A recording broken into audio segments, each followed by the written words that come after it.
Bom, pessoal, bem-vindo à nossa aula de Ciência, Tecnologia e Inovação. Essa vai ser a nossa aula número 1. A disciplina é 100% à distância, por isso nós vamos transmitir as aulas de maneira síncrona, se quem quiser assistir, e quem precisar pode assistir depois. Então, apresentando o nosso plano de ensino, que é o primeiro item que a gente deve fazer, Ciência, Tecnologia e Sociedade. É uma disciplina de 30 horas, ela está no Polo Camboriú, porque lá está o nosso Polo EAD, então parte de lá toda a organização do nosso EAD, né? A modalidade de oferta à distância, não tem pré-requisito, nem equivalência, né? Ela está vinculada aqui ao curso, ela é uma disciplina que ela é instituída pelo MEC, mas é recomendada para o MEC pela Sociedade Brasileira de Computação, a famosa SBC. E o que é a ideia? É a racionalização da ciência e tecnologia na sociedade moderna, a inovação tecnológica e o desenvolvimento econômico baseado em tecnologia, trabalho e organização produtiva, tecnologia como controle social, compreensão do tempo e do espaço, os efeitos da tecnologia sobre a sociabilidade das pessoas e as condições de trabalho e arranjos institucionais baseado na tecnologia da individualização e competência e na mundialização da tecnologia. E, obviamente, entra também a questão das relações étnico-raciais e do lixo eletrônico, que é um subproduto muito perigoso da tecnologia, que nós vamos abordar aí mais para o final. E teremos uma palestra na nossa Semana da Computação, que é o 4C, lá por outubro, com o pessoal da área ambiental aqui da Prefeitura de Rio do Sul, sobre esse descarte correto e os perigos disso. Nosso objetivo geral é apresentar os conceitos e promover discussões e fornecer aos participantes e estudantes uma visão da interação entre ciência, tecnologia e sociedade, abordar essa importância desse tema e a sua interrelação e revoluções entre si. Como assim, professor? Revoluções. A ciência é algo aí que já vem dos anos 1700, muito forte. As academias de ciência francesa, inglesa e alemã se destacaram aí, cada uma nas suas áreas, nos últimos séculos. E aí começamos a ter a aplicação dos resultados dessa ciência na sociedade. Com o quê? Com todas as alterações. Então, nós temos ciência na área de fármacos, que geraram tecnologias que nos permitem viver melhor, ter uma longevidade maior. Hoje, se você pegar e olhar como é que era historicamente, na época lá, vamos colocar de Jesus, né, na Bíblia, constava que se a pessoa vivesse até os 60, 70 anos, eram pessoas muito fortes. Né? Qual era a média de idade que a pessoa vivia e morria lá na época de Cristo? Eles casavam muito cedo, 15, 16 anos, mas aos 35 anos de idade era a média de vida dessas pessoas. Por quê? Porque eles não tinham uma alimentação regulada, eles não tinham acesso a medicamentos, né? E eles não tinham facilidades. A única coisa que eles conseguiam era o quê? Andar com cavalo, eram as pessoas muito ricas, né? Os remediados assim andavam com um burrinho para levar a carga e as coisas para eles, né? E o resto era todo mundo a pé, gente. Né? Então, depois que foi desenvolvido os medicamentos, os processos cirúrgicos, olha quanto que evoluiu a nossa evolução da nossa expectativa de vida. Então, por exemplo, a expectativa de vida do homem de Rio do Sul está na faixa dos 79 anos, enquanto das mulheres 84. Então imagina quantas pessoas têm que passar dos 100 anos, né? E aí você vê Semanalmente eles mostram, a pessoa fez 110, fez 109, fez 108 e ainda lúcida, bem, né? Mas por quê? Porque você consegue combater as doenças, né, no início já. Então, esse é um exemplo. Se a gente for olhar o advento da industrialização, da máquina a vapor, né, não é que tudo é flores, não. Por isso que é essa importância dessa disciplina. Você teve muitos avanços que geraram problemas graves, principalmente ao meio ambiente e à saúde das pessoas, que são hoje tratados e feito o quê? Toda a prevenção. Se você for em qualquer indústria, o que é obrigatório para o pessoal que trabalha na indústria? Utilizar os famosos EPIs. O que são EPIs? Equipamento de proteção individual. Então você tem que usar aquele aparelhinho no ouvido para evitar muito ruído, ou então aqueles abafadores se o ruído é muito intenso. Você precisa usar o que mais? Você precisa usar luvas, sapatão, né? Por quê? Porque a indústria é um local mais pesado. Se você for olhar aí o pessoal cortando grama, aí limpando a rua, pode ver que eles estão de sapatão, estão com macacão específico, estão com aqueles bonés que parece do Chaves, aquele que tem a proteção para as orelhas, assim, né? Pensa, pô, mas isso aí é quente? É quente, mas é melhor do que o sol batendo e gerar um câncer de pele, né? Que é muito forte aqui na região, esse problema. Então, sem contar, né? Nós somos da área de computação, o avanço que a computação fez. Ela mudou totalmente, né? Pensando nessas evoluções e revoluções, a maneira com que nós compramos. Então, discutimos aí em outras disciplinas a questão de, olha, quantas lojinhas fecharam aqui em Rio do Sul? Mas por quê? Porque o e-commerce está forte. Se você olhar, nós temos uma empresa de e-commerce aí que acabou adquirindo várias outras, que é a Magazort, empresas para se tornar, ela quer se tornar líder número 1 em projetos de e-commerce no Brasil. Mas eu tenho agora um ex-aluno meu da Agromania, o Cláudio, lá da engenharia de agronomia, ele é agrônomo, que ele começou com uma lojinha vendendo ali no Budak, para ser uma lojinha local. E aí ele viu que o pessoal gostava muito de vasos, de outras coisas, e ele, para conseguir um bom preço, ele começou a comprar direto da fábrica. Comprando direto da fábrica, ele tinha que comprar uma quantidade grande. O que ele ia fazer? Ele ia conseguir vender para todos os vizinhos? Não. O que ele começou? Um processo de e-commerce. Hoje, ele saiu daquela lojinha pequenininha, que eram 2 salas comerciais, e ele alugou o espaço inteiro, que era de um supermercado que fechou em função da enchente, lá no bairro Barragem, onde ele entrega pessoalmente, se você quiser buscar, mas o forte dele é o e-commerce. Ele também presta serviços de jardinagem, de paisagismo, mas o que acontece? Ele leva as mercadorias lá, instala na casa da pessoa, as plantas, as coisas todas, e tira todo o pedido dele baseado no sistema de e-commerce. Bom, como é que é a avaliação de aprendizagem?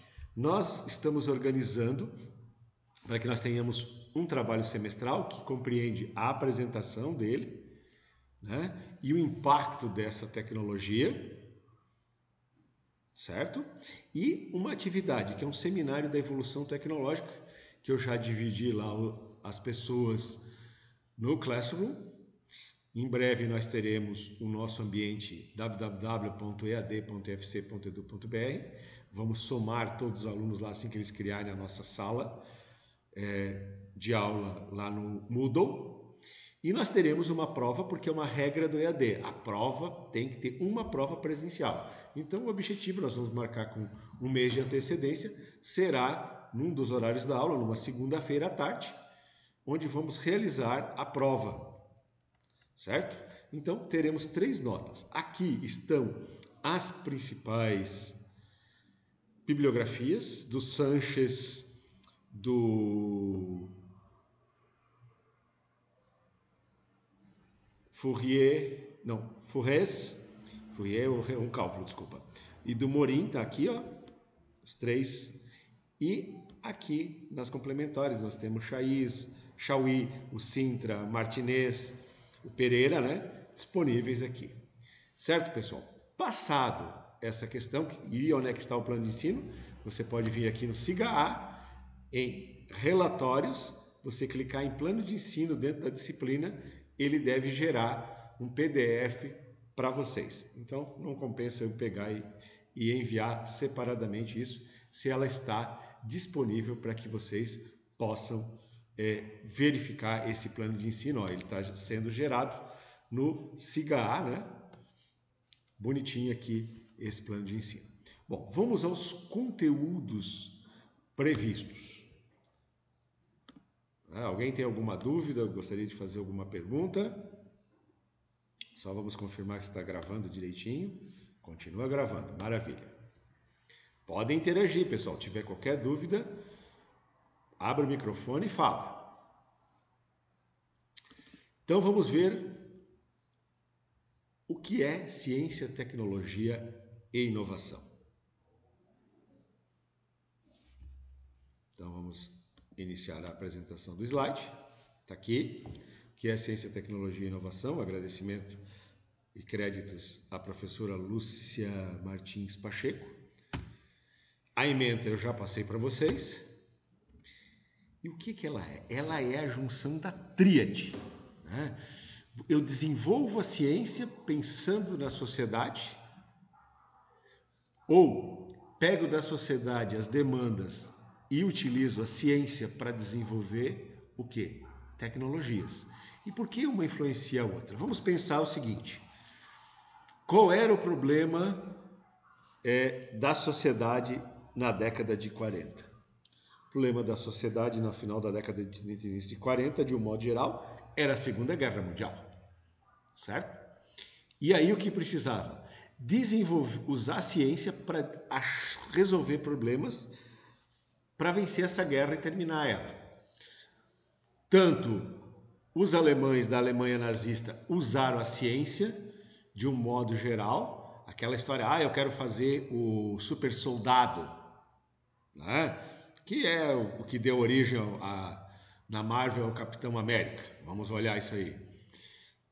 Todos eles, russos, americanos e os alemães, tentaram desenvolver super soldados, ou seja, medicamentos, equipamentos que tornassem os soldados invencíveis. Né?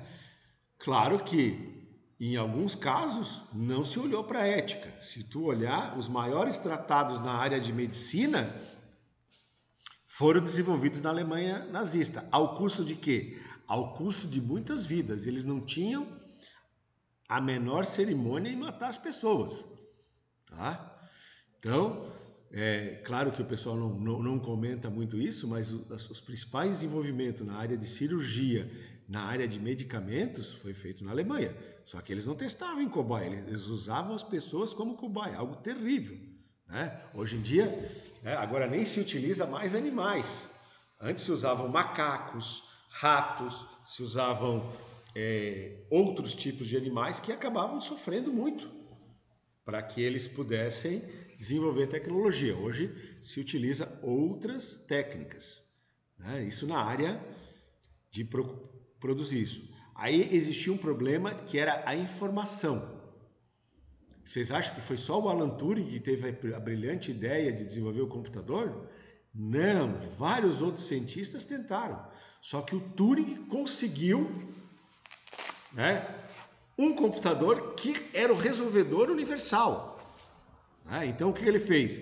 Ele usou a ciência, que era o quê? A matemática, criou toda a sistemática de algoritmos, criou a máquina, ou seja, criou uma tecnologia e disponibilizou para aquela sociedade naquele momento, que era o uso específico da área militar. Só que o que aconteceu depois era algo tão legal que foi sendo desenvolvido, na área militar valeu, foi para as universidades de um modo geral, e aí você tem vários equipamentos, o Mark I, o ENIAC, né, que estão aí na história da ciência da computação, e depois começou a ir para as empresas.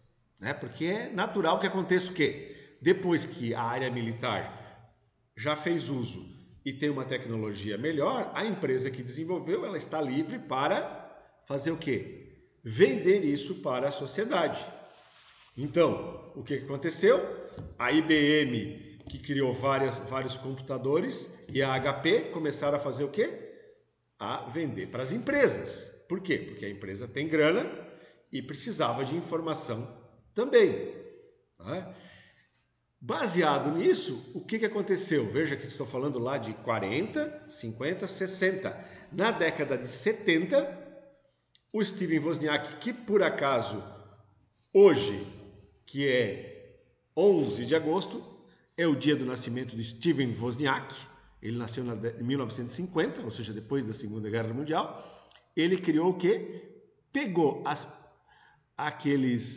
aquelas memórias, pegou aqueles processadores que a Intel já estava comercializando de um modo geral e criou o computador pessoal, conhecido como Apple I. Né? E aí começou toda uma revolução. Só que ele estava usando o quê? Ciência. Quem transformou isso em tecnologia e entregou para nós? Foi o Steve Jobs, o sócio dele, né? Que visualizou o quê? Vou criar computadores. Primeiro eles criaram aquelas placas, o Apple I era apenas uma placa. Você tinha que saber montar, ligar na televisão, ligar no gravador para ter as informações, ligar no teclado, né? Ou seja, todos os periféricos em volta. O computador era apenas o quê? A plaquinha do Apple I. Ele viu que o que as pessoas queriam? Queriam uma coisa pronta, eles não queriam montar pessoalmente. Então, tem uma cena fantástica no filme Jobs, onde ele está lá discutindo como é que deveria ser a interface do Macintosh, onde ele dizia, eu quero ter fontes diferentes, né? Então, se tu olhar aqui, essa própria apresentação, ela tem fontes graças à insistência do Steve Jobs. As pessoas que trabalhavam com ele não enxergavam dessa maneira. Ah, o cara escreveu um texto, tá bom, vai sair na impressora? Não, eu quero que tenha cor, eu quero que tenha beleza. Quero juntar o quê? A ciência, a tecnologia e entregar um produto melhor para a sociedade. Então, na fala dele, ele disse assim, você tem que imaginar que quem vai usar é um estudante do ensino médio, é um professor, é um estudante da pós-graduação ou da graduação, né? É uma pessoa em casa. Aí ele usa assim, né? Até uma vovozinha lá de Nebraska, que no caso da visão dele seria o interior do interior dos Estados Unidos. Ou seja, ele pensava que as pessoas comuns iriam fazer. Ou seja, ele via exatamente esse elo aqui, a sociedade como a receptora de toda essa ciência e tecnologia que foi desenvolvida. Né? Então, isso da discussão do ciência, tecnologia e sociedade, a CTS, ela é muito forte. Nos Estados Unidos, ela é nível de graduação e pós-graduação. Ou seja, olha aqui as universidades de Harvard, Wisconsin, Stanford, Cornell, Penn, North Carolina, Michigan, aí o Vassar, que daí, e Claremont, que aí já estão, Claremont no Canadá, né? E no Colby College, né? Ou seja, nos Estados Unidos e Canadá, essa abordagem é aplicada junto aos estudos da ciência, aos alunos do ensino fundamental e médio, gente. Né? Quem faz esse papel aqui no Brasil? Nós do Instituto Federal fizemos no médio. Mas qual é o foco agora? É levar a ciência, despertar a curiosidade das crianças, né? Porque aí tem que considerar como criança, porque estão abaixo de 12 anos, não é adolescente, lá a partir do primeiro ano do ensino médio, do ensino fundamental, gente. Né? Só para vocês terem uma noção, eu visitei os Estados Unidos lá nos anos 2010 e 2011 e sabe o que tinha lá no jardim de infância, gente? 2 Macintosh daquele mais arredondadinho, mais antigo, com jogos educacionais. Ou seja, imagina as crianças lá no ano de 2010 sendo já estimuladas ao uso do computador com foco no ensino-aprendizagem, no foco no desenvolvimento da ciência. Né? Porque os Estados Unidos é ainda a Meca, né, vamos por assim dizer, o berço da ciência e tecnologia, exatamente porque eles investem muito. E o que eles fazem? Tem um cara aí no Brasil que tem uma ideia legal, um cara que se destaca, eles oferecem uma bolsa e levam o cara para estudar lá fora. A Alemanha faz a mesma coisa na Europa, por isso que o mundo inteiro para, os Estados Unidos continua crescendo, a Alemanha continua crescendo. Por quê? Porque eles investem muito forte na ciência, tecnologia e inovação. Né? Então, como eu coloquei para vocês, o histórico da ciência gerando tecnologia está muito ligado à Segunda Guerra Mundial, mas também esteve ligado à Primeira Guerra Mundial. Obviamente que vários desenvolvimentos são terríveis. Por exemplo, o gás mostarda, não sei se vocês já ouviram falar, foi depois proibido, mas eles jogaram isso nas pessoas. Né? Tem um filme, Não Há Nada de Novo no Front, que mostra lá o pessoal lutando, terminando a Primeira Guerra Mundial e aí fazendo várias atrocidades. Aí ter o cessar-fogo e um general maluco, porque ele disse, não, eu quero ter uma vitória na guerra. Matou a monteira de soldados dele para tentar ganhar. E depois, durante a Guerra Fria, né, onde historiadores, sociólogos e cientistas passaram a se interessar entre as relações do conhecimento científico, os sistemas tecnológicos e a sociedade. Então, pensando nessa questão do desenvolvimento, Santa Catarina fez o quê? Criou a rede de centros de inovação, ciência e tecnologia. Nós temos aqui o Centro de Inovação Norberto Fran, que atua exatamente nessa. Um dos autores aqui, o Thomas Kuhn, né, que colocou em 1962 Structure of Scientific Revolution, ou seja, a estruturação das revoluções científicas. E influenciou grandes estudos nessa área científica e passa a ser como cientistas socialmente condicionados em suas investigações, ao invés de representações objetivas do mundo natural. Que era o quê? Professor, como do mundo natural? Se você voltar lá nos anos 1700, 1800, né, Charles Darwin é um dos cientistas mais famosos pela teoria da evolução. Ele fez o quê? Uma volta ao mundo. Sabia que Charles Darwin esteve em 3 portos do Brasil e um deles foi Itajaí? Que ele se correspondia com um dos ambientalistas mais famosos aqui, cientista do mundo natural, que era o Fritz Miller, ali de Blumenau. Então eles trocaram cartas, etc., descritivo de plantas e tudo mais. Então, ou seja, eles saíram daquela ideia de descrever os animais, descrever as espécies, etc., até porque estava quase tudo descrito. Para quê? Para investigar coisas que melhorariam a sociedade. Hoje em dia, em vez em quando aparece, foi descoberta uma nova espécie lá na Amazônia. Beleza. Ótimo que descobriram essa nova espécie na Amazônia. Mas, naquela época, toda semana tinha uma descoberta. E aí isso chega um ponto que você faz o quê? Você esgota. Agora, por que está tão forte a descoberta de cidades perdidas? Porque já que tinha cidades perdidas dos Incas, dos Maias, no México, no Peru, na Colômbia, né? No Brasil quase não tinha. Por quê? Porque aqui no Brasil, pela questão da umidade, elas ficaram o quê? Escondidas embaixo da vegetação. Como é que eles estão descobrindo isso agora? Já ouviram falar no sistema de monitoramento via satélite, que ele chega a penetrar quase 5 metros de profundidade? Então agora, escondido no meio da floresta, eles estão encontrando várias cidades abandonadas. Mas por que isso era fácil de achar no México, no Peru, no Egito também? Porque lá não tinha vegetação. Se não tem vegetação, é mais fácil de tu localizar. E agora até mesmo no meio do deserto, que estava encoberto com areia, com esse sistema, eles conseguem localizar esses assentamentos aí do período antes de Cristo. Então o foco são o quê? Descobertas científicas e suas consequências e aplicações tecnológicas. O que é uma aplicação tecnológica? Quando eu levo ela para ser aplicada à sociedade.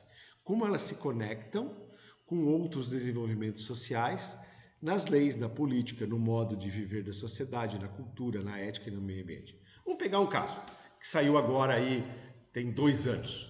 Lei Geral de Proteção de Dados. Por que essa Geral de Proteção de Dados não existia antes?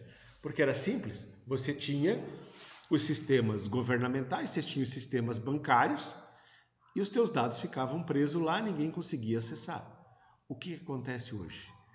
Hoje um hacker pode facilmente entrar no INSS, como já teve essa questão de exposição de mais de 8 milhões de CPFs de pessoas aposentadas, consegue invadir o banco, consegue invadir até o sistema do SIGA-A. Em 2021 e 2022 teve invasão e nós perdemos dados.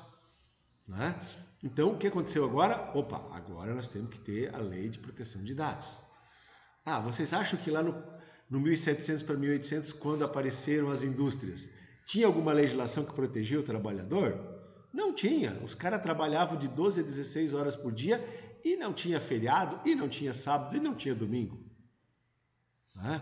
Foram leis que foram criadas, por quê? Porque eles começaram a ver que a população começou a adoecer muito. A própria empresa começou a ver que se ela não desse uma pausa para os funcionários perdiam a produtividade. Então, o que o tal de Taylor e Fayol são os 2 cientistas que mais estudaram essa questão social dentro da indústria. A primeira coisa que eles viram é o seguinte, que uma jornada superior a 8 horas por dia, a pessoa fica cansada. Se ela fica cansada, ela produz menos ou ela produz com uma qualidade menor. E qualidade menor é o quê? Desperdício, é perder peça, etc e tal. Outra coisa que eles viram foi o quê? Isso está até nos tempos bíblicos, gente. Não tem aquela história que você tem que ter um dia de descanso na semana? Eles viram que o melhor era fazer o quê? Ter de 1 a 2 dias de folga. A pessoa pode trabalhar 12 horas? Pode trabalhar 12 horas. Só que dela tem que folgar 36. É o caso dos vigias que fazem turnos de 12 por 36, o pessoal dos hospitais. Né? Por que isso é vantajoso para eles? Porque a pessoa já está trabalhando lá. Mas o que acontece? A cada 3 horas, eles recomendam, no máximo 3 horas, ter um intervalinho de uns minutos para uma pausa, para um cafezinho, para uma alimentação. Depois, quando fecham aproximadamente 4 a 6 horas, ter uma pausa para fazer o quê? Um intervalo de refeição, almoço, janta, que seja. E depois mais um café e depois encerra. Por quê? Porque eles viram que essa pequena pausa dá produtividade para a pessoa. Bom, o ensino, a pesquisa em ciência, tecnologia e sociedade se fundamenta na crença de que a ciência e a tecnologia são 2 mais potentes forças que fazem o quê? Para que o indivíduo, para que a sociedade promova mudanças globais no mundo contemporâneo. Então, o desenvolvimento científico dos chips, dos computadores, transformado em tecnologia que chegou na nossa vida, mudou o quê? A forma com que nós nos comunicamos. Quando eu comecei a estudar, a forma de comunicação mais comum era a carta. O que é a carta hoje? É o e-mail. O que era o telegrama? Era um sistema de código rápido que você mandava para a pessoa a informação comprimida. Você usa o que hoje? O WhatsApp. E aí detalhe, você está dando aula, se você leva 2, 3 horas que você consegue como professor olhar no intervalo, meu Deus, o mundo parece que vai desabar. Então, o que é ciência, tecnologia e sociedade? É entender a natureza, as causas, consequências sociais do desenvolvimento científico e tecnológico, como a ciência e a tecnologia funcionam nas diferentes sociedades e como as forças sociais tentam moldar e controlar os interesses diversos e muitas vezes conflitantes e os desafios dessa área. Por quê? Porque com cada ciência nova, com cada tecnologia desenvolvida e disponibilizada, tem um lado bom, mas tem também um outro lado problemático. Vamos pensar o seguinte: hoje não é mais fácil você se comunicar por WhatsApp com o mundo inteiro, com as pessoas que você conhece? E como é que fica a relação com os colegas, a relação com os familiares? Então, estudos desta área demandam conhecimento multi e interdisciplinar. Ou seja, as abordagens de ciência, tecnologia e sociedade tentam aumentar a compreensão humana do mundo construído por seres humanos. Ou seja, a ciência e tecnologia já não são mais empreendimentos especializados limitados a fábricas e laboratórios. Eles se mesclam na nossa sociedade. E aí eles geram novas demandas. Então, poxa, nós tínhamos o telefone, maravilha, Graham Bell criou o telefone, Dom Pedro II foi o primeiro chefe de Estado a usar o telefone nos Estados Unidos, nem o presidente americano tinha usado, o Dom Pedro II utilizou, mandou instalar mais de 30 ramais nas casas dos ministros, nos palácios dele, em Petrópolis, em Teresópolis, onde ele tinha os palácios, para quê? Para uma comunicação rápida. Os Estados Unidos logo desenvolveu pelo país inteiro. Depois, o que aconteceu? As empresas começaram a adotar. Aí teve o quê? Telefone sem fio. Se você for ver filmes da década de 80, as pessoas tinham um telefone sem fio dentro do quê? Do carro.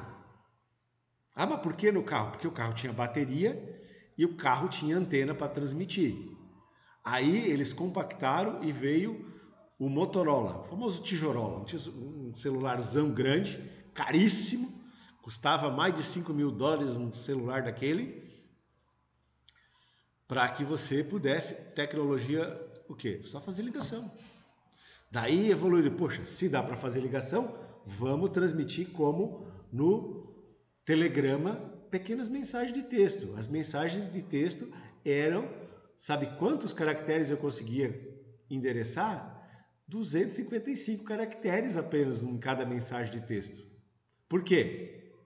Porque é o tamanho da string que o sistema operacional do celular na época aceitava. Se você pegar lá o Pascal, uma string em Pascal ela tem até 256. Aí o que acontece? Você tem a varchar, aí você tem a long varchar, agora hoje em dia, que são o quê? Modelos onde eu consigo ter até o quê? O que é um long varchar? Ele aceita até 64K de letras. O varchar aceita quanto? 32K de letras. Por quê? Porque aí o sistema operacional hoje já está o quê? Em 32 e 64 bits. Então, o que acontece? Novas demandas da sociedade foram acontecendo. Até que um visionário chamado Steve Jobs olhou para os celulares que faziam ligação, mandavam mensagem de texto, e era o chique ter um BlackBerry. Todo empresário bem-sucedido tinha um BlackBerry. E ele pensou o quê? Além de fazer isso, além de ter que ter um teclado, porque era um teclado inteiro, gente, era um teclado, o celular enchia 2 mãos na época lá, o BlackBerry, para você digitar. E eram teclinhas pequenas. Ele criou um modelo chamado iPhone, que é o quê? Uma tela touch, uma interface com a cara do Macintosh, e o que foi colocado a mais? Ele já tinha comunicação via a torre de celular. Ele colocou a coisa que mais popularizou nos celulares, que é o quê? Se conectar dentro da tua rede Wi-Fi. Por quê? Porque ele viu que, para que eu vou gastar meu pacote de dados para mandar e receber informações, se eu estou dentro do meu escritório, dentro da minha casa, e eu tenho Wi-Fi disponível aqui também. O que acontece hoje? Você chega num restaurante, você chega num supermercado, alguma coisa, a primeira coisa que está lá na entrada é conecte-se à nossa rede. Né? Muitos deles você tem que fazer um pré-cadastro, obviamente, porque eles querem saber quem está acessando. E outros eles pedem o seguinte, ou acessa o Facebook ou o Instagram, te conecta à rede social do estabelecimento, né? Uma vez que você faça isso, você está fazendo o quê? Gerando pontos e gerando visibilidade para as pessoas que você conhece que você está naquele estabelecimento. Você faz check-out, né? Faz check-in, desculpa, faz check-in lá, fez o check-in, aí eles te liberam a internet. Olha a estratégia que tem por trás disso. Então, duas perguntas básicas motivam o estudo em ciência, tecnologia e sociedade. De que forma a ciência e a tecnologia evoluíram como atividade humana e como elas se relacionam à civilização e como elas moldam, né? Vamos pensar o seguinte, que revolução a tecnologia gerou, além do e-commerce, obviamente, as redes sociais, etc. e tal. Vocês devem ter ouvido falar na Primavera Árabe, certo? O que foi a Primavera Árabe? Um movimento contra os ditadores que lá existiam naqueles países, organizado onde? Nas redes sociais. O pessoal, os ditadores lá, o pessoal do governo não se ateve, e o que aconteceu? Eles se organizaram e protestaram e derrubaram o governo. Qual é a briga que existe hoje aqui no Brasil? É a regulamentação ou não das redes sociais. Por quê? Porque tanto tu pode usar para o bem, como tu pode usar para desinformação também. Né? Mas nós já tivemos protestos aí de caminhoneiros, já tivemos outras coisas realizadas utilizando as redes sociais. Por isso que existe então essa briga toda, né, de restrição de perfil e etc e tal. E vocês estão vendo, acompanhando de um modo geral, os desdobramentos entre Estados Unidos, as grandes empresas chamadas Big Techs de tecnologia e o Brasil. Não é? Eu acredito que os dois lados estão errados. Mas vai fazer o quê, né? Vamos ver os próximos desdobramentos disponíveis. Então, a nossa ciência, tecnologia e sociedade tem uma perspectiva que se tornou de importância fundamental para a compreensão de muitas questões públicas, como a questão de privacidade da pessoa, a democracia que está tão bem discutida hoje em dia aí, né? Está uma grande discussão sobre essa democracia, libera, não libera, restringe, não restringe, né? A questão do meio ambiente, da medicina, da educação, da segurança nacional e internacional, gente. Então, tem essa discussão e aí está tendo, os Estados Unidos está reclamando que o Brasil estava interferindo, inclusive, em pessoas que estavam residindo nos Estados Unidos com visto permanente, e isso não é aceitável para eles. Né? E aí estão aplicando sanções de lá para cá, daqui para lá também estão fazendo coisas, né? Multaram empresas, tentaram prender presidente da... Como é que é? Do X aqui no Brasil, não sei se vocês lembram, é a questão dos 2 anos. O que aconteceu? O X, que era o Twitter, fechou o escritório aqui no Brasil. Ah, mas não pode. Não. Eu tenho a minha rede lá fora, posso escolher se eu quero ou não ter escritório no Brasil. Tá? Então tem toda a regulamentação externa e interna.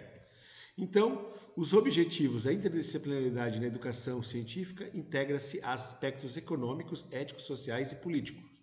Nosso objetivo é engajar os estudantes e pesquisadores no exame de questões relacionadas ao mundo real do ponto de vista científico e crítico. A formação do pensamento crítico entre ciência, tecnologia e sociedade. Então, nós temos que diagnosticar o quê? Capacidade de prognosticar. O que é prognosticar? É prever antes, gente, as consequências de decisões técnico-científicas e tomar atitudes responsáveis para solucionar problemas, questões do mundo atual e da vida diária, como, por exemplo, aquecimento global, engenharia genética, testes com animais e humanos, desmatamento, testes nucleares, lembra que a gente estava falando isso aí? Antes, né? Nós teríamos tecnologia hoje para clonar humanos. Por que não estão clonando? Que até teve vários exemplos, né? Vários filmes. Eu, minha esposa e meus clones. O Arnold Schwarzenegger foi clonado lá por engano, porque eles achavam que tinha matado uma pessoa. E eles foram lá e criaram um clone do Arnold Schwarzenegger. Daí, como achando que eles tinham matado ele, né? No final ficou 2. Né? Teve até uma novela aqui, acho que se chamava O Clone mesmo, discutindo essa questão. Tá?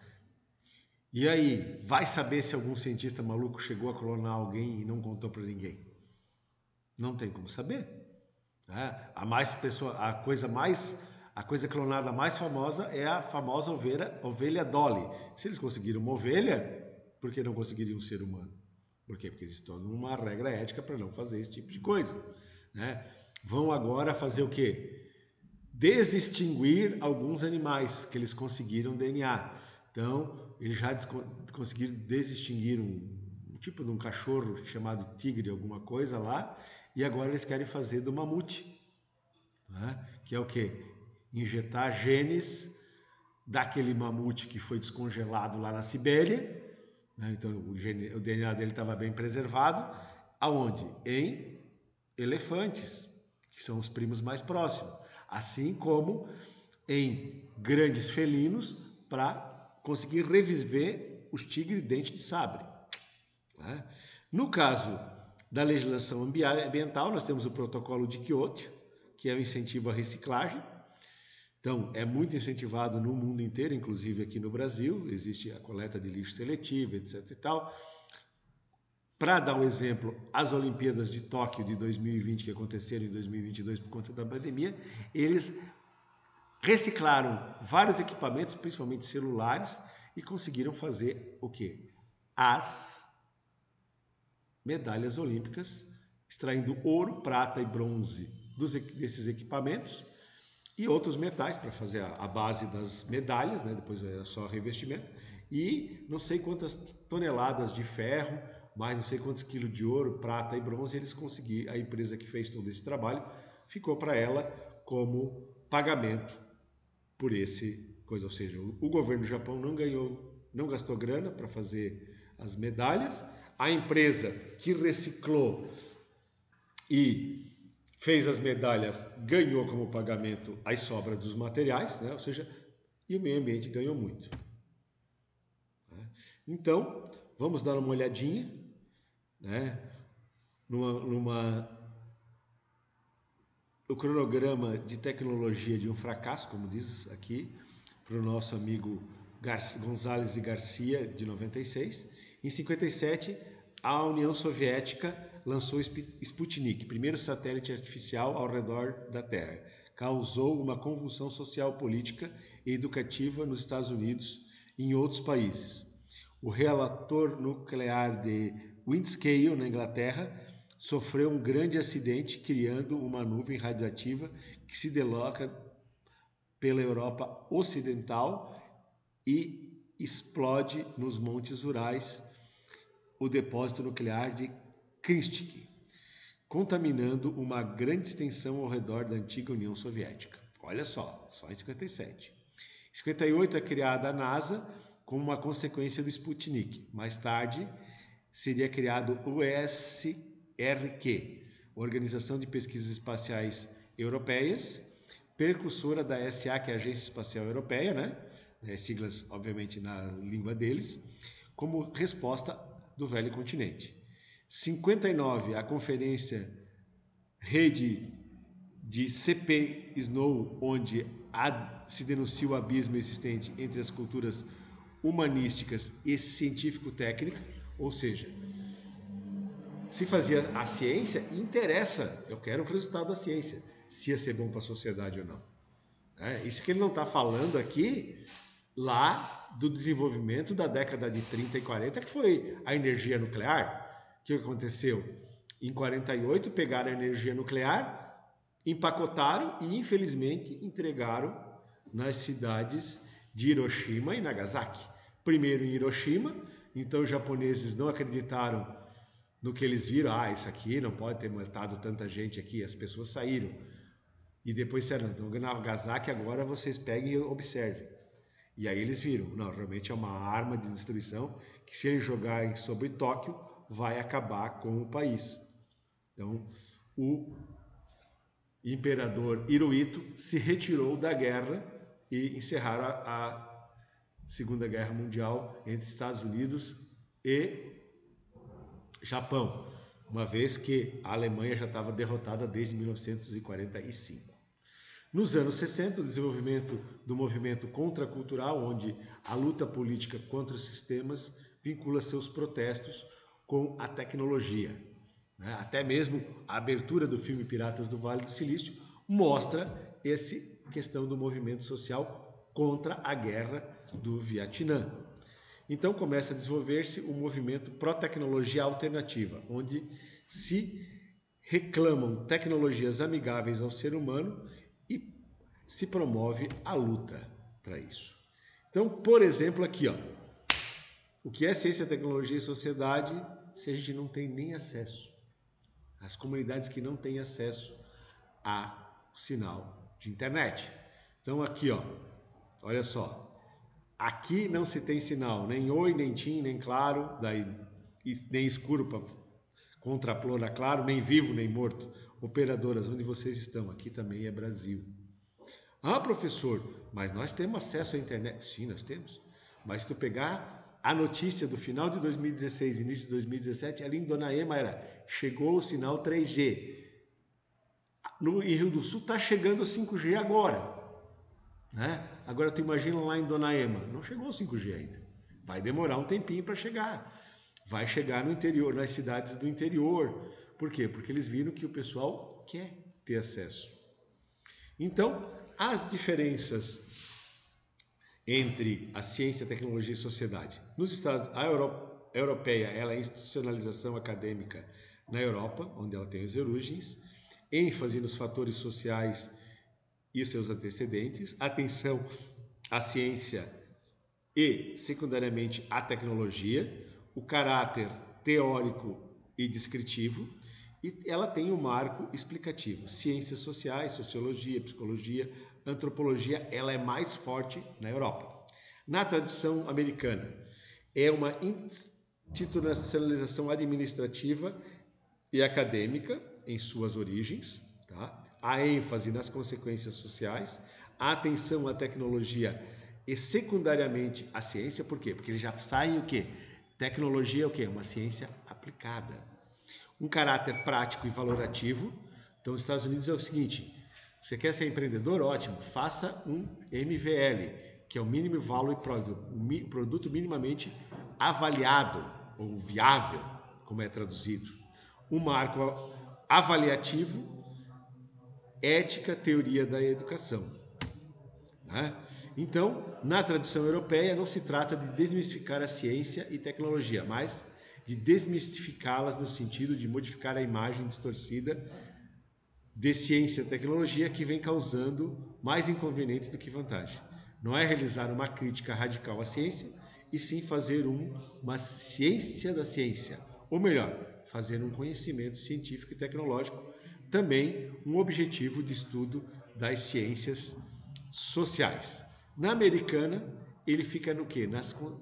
Centrado nas consequências sociais e ambientais relacionadas com o desenvolvimento científico e tecnológico, procurou promover novas regras do jogo em torno da regulação social, da ciência e da tecnologia a partir da participação de diferentes atores sociais. Ou seja, as pessoas que sofrem são os afetados, as pessoas que têm interesse disso, as agências governamentais, os especialistas. Né? Então você não mostra lá vários especialistas mostrando essa questão ambiental, por exemplo? As comunidades que estão vendo a elevação do mar, tem várias ilhas do Pacífico que já estão perdendo a capacidade de habitação. Por quê? Porque as marés estão cada vez mais altas e destruindo tudo. Né? Os governos, as organizações não governamentais e condições éticas de igualdade, representação e efetividade de todo o processo. Estudos de ciência e tecnologia tem buscado permear os processos educativos. Então, qual é o nosso objetivo? É uma disciplina mais teórica? É, mas a gente quer transformar ela em mais prática.